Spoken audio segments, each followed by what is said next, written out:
Myriam Favier, bonjour. Bonjour. Vous êtes à Goma, une ville qui est passée sous contrôle de l'AFC M23 depuis fin janvier.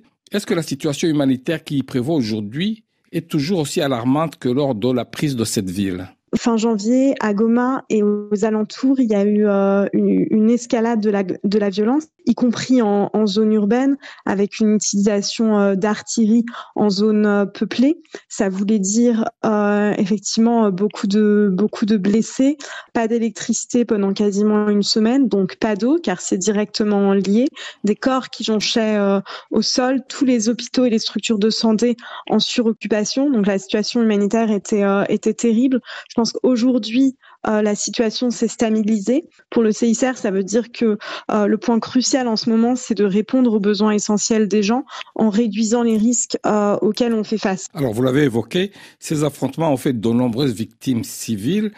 Combien l'avez-vous recensé au CICR ? On a, avec la Croix-Rouge de la RDC, ramassé des corps, donné à ces corps une sépulture digne. C'était plus de 900 corps qui ont été enterrés par la Croix-Rouge et le CICR. Bien sûr, il y a d'autres victimes. Les victimes, c'est également les blessés.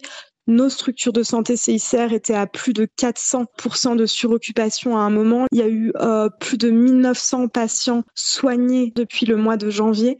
C'est 3 fois plus que ce qu'on a pu avoir sur les années précédentes. Par exemple, en 2022, il y avait environ 600 blessés de guerre. Que disent donc ces chiffres par rapport à l'intensité des combats ? On voit que ces chiffres démontrent d'affrontements qui ont été très intenses et évidemment de conséquences humanitaires importantes sur la population, sur les femmes, sur les enfants.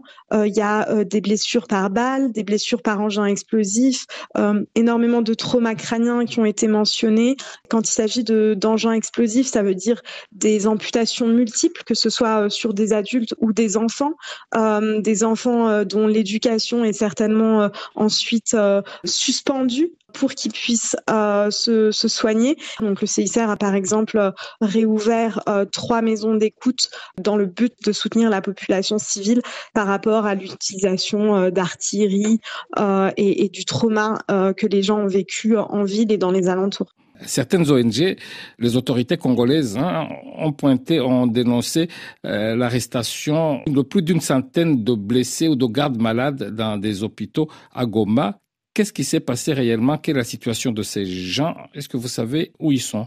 Ce qu'on peut dire, c'est que les autorités sont en mesure de rentrer dans les structures hospitalières. Elles doivent simplement respecter le droit international humanitaire et donc ne pas rentrer armées et respecter en fait l'avis médical du personnel, c'est-à-dire ne pas entraver le parcours de soins des patients présents dans les hôpitaux. Après la destruction des camps de déplacés à Goma, où sont allés les centaines de milliers de déplacés qui s'y trouvaient ? Est-ce qu'ils ont encore accès à l'aide ? Il y a effectivement beaucoup de personnes qui ont quitté les camps des déplacés qui étaient à Goma pour aller dans leur zone d'origine, leur zone de retour, que ce soit le territoire de Rutshuru ou celui du Massissi, par exemple.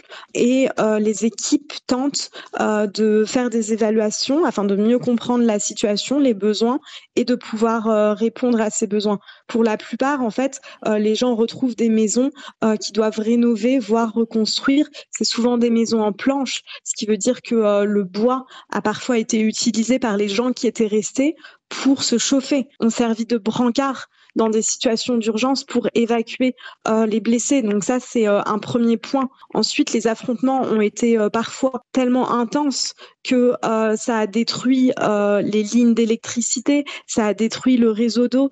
Et c'est important pour nous, CICR, actuellement, de se focaliser là-dessus et d'essayer de remettre en place ces besoins essentiels-là, ce qu'on est déjà en train de faire à Saké, par exemple, qui est une ville d'environ 100 000 habitants. Myriam Favier, merci. Merci beaucoup.